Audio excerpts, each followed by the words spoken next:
markana dhaqdhaqaaqayaal iyo siyaasiyiin ayaa si taxadar leh u soo dhaweeyay ballanqaadka dalalka ay sameeyeen waa Mareykanka iyo Shiinaha ee lagu dardargelinayo dagaalka lagula jiro isbeddelka cimilada. Mareykanka iyo Shiinaha labada dal ee ugu weyn ee dunida wasaqeeya hawadeeda waxa ay yiraahdeen labadaasi dal wasaqeynta hawada si loo gaaro hadafka 1.5 darajada Celsius ee lagu go'aamiyay heshiiskii Paris ee 2015 midowga Yurub iyo qaramada midoobay waxa ay ku tilmaameen talaabada mid dhiirigelin leh oo muhiim ah balse dhaqdhaqaaqayaasha Greenpeace waxa ay sheegeen in labada dal looga baahan yahay inay muujiyaan go'aano badan. Madaxweynaha Mareykanka Joe Biden iyo madaxweynihii Shiinaha waa Xi Jinping ayaa hadal la filayaa inay wada hadal internetka ah ku yeeshaan ugu horeyn toddobaadka dambe. si kastaba ha ahaatee saameynta dheer ee ay leedahay hoos imaanshaha ayaa arrimaha dhibaatada isbeddelka cimilada kaga sii daray. wadamada hodanka ah waxa ilaa ay hadda ka faa'iideysanayaan kheyraadka dalalka saboolka ah waxa ayna ay leeyihiin wadamadaasi qodobada aadka looga hadlay shirka COP 26 ayuuna ahaa. goordhow ayaan Cumar Faaruq oo shirka ka qayb galay la hadli doonaa balse aan marka hore warbixintan Farxaan Maxamed Jimcaale aynu eegno. gumaysiga isbeddelka cimilada waa marka dalalka horumaray xagga dhaqaalaha deegaan ahaan ay ku dulnool yihiin wadamada kale ee caalamka. si kale haddii loo dhigo waa halkii ay yarayn lahaayeen wasaqowga hawada dalalka qaniga ah oo dhibaatada ugu badan geysta waxay u weecdaan dunida dhinaceeda koonfureed si ay magdhow uga helaan qiiqii ay sii daayeen. tusaale ahaan 2018 Jarmalku waxa uu mamnuucay soo saaridda dhuxusha adag ee gudaha dalka laakiin waxay ogolaadeen in banaanka laga keeni karo sida dalalka Colombia iyo South Africa. wadamada warshadaha ku hormaray waxa ay soo dejistaan malaayiin tan oo miro iyo hilib ah sanad walba waxaana tani ay ka timaadaa oo ay ku tiirsan yihiin Brazil iyo Indonesia halkaasi oo kaymihii qaniga ahaa loo nadiifiyo in lagu beero lo iyo galley si loo daboolo baahida Shiinaha iyo dalalka Yurub. waa sidii ay dalalka qaniga uga faa'iideysteen wadamada saboolka ah ee Afrika, Asia iyo Latin America xilligii gumaysiga. qaar ayaa ku doodaya in ay tiyo kale ay sameynayaan laakiin xoogaa ay ka duwan tahay iyagoo ku marmarsiyoonaya markan dhibaatada cimilada. haddaba waxa stuudiyaha igula sugan Cumar Faaruq Cismaan oo ah xogayaha guud ee xiriirka ururada shaqaalaha Soomaaliyeed oo isagu qodhiisa ka qayb galay shirka. Cumar soo dhawow stuudiyaha nala joogtaa shirkii Glasgow aad ka timid waxaan uga qayb gashay in aad madax u tahay ururada shaqaalaha xogayahooda guud aad tahay maxay ahayd ujeedkii idinka aad shirka u tagteen? waa mahadsan tahay Cismaan. horta waxyaabaha horta ugu muhiimsan waxa waaye horta isbeddelka cimilada dadkeena bulshada u dhaqdhaqaaqo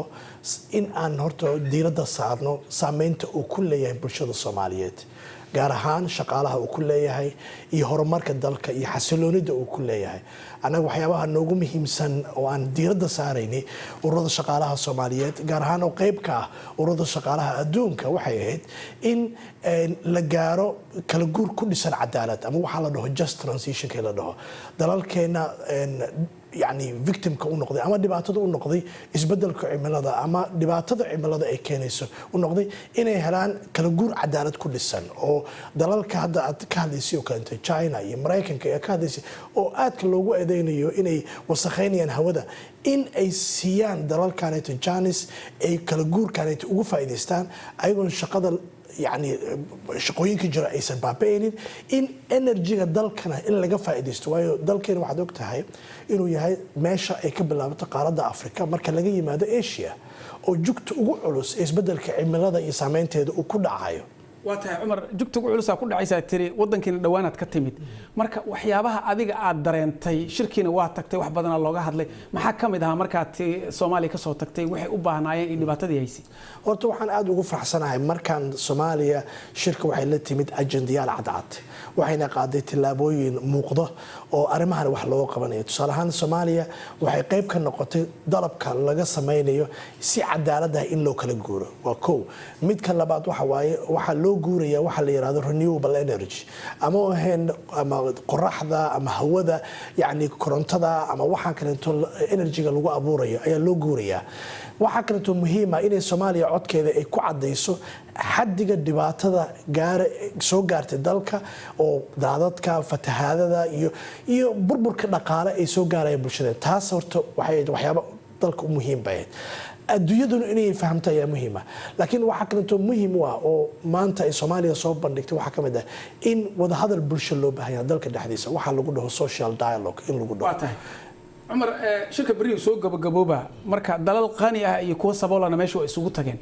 maxaa isleedahay shirkaas way ka soo baxayaan qancinaya dalalka maalqabeennada ah kuwii dhibaatadu hayso saboolka ahaana iyagana u roon والله horta dood wali way taagan tahay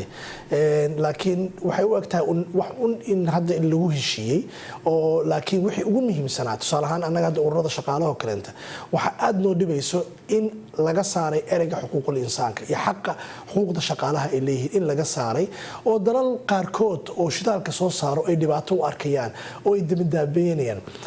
dareenka laga qabo Mareykanka iyo bahalka China heshiiska ay gaareen waa hadda ka hadlaysi waay laakiin waxa loo baahan yahay waxa waaye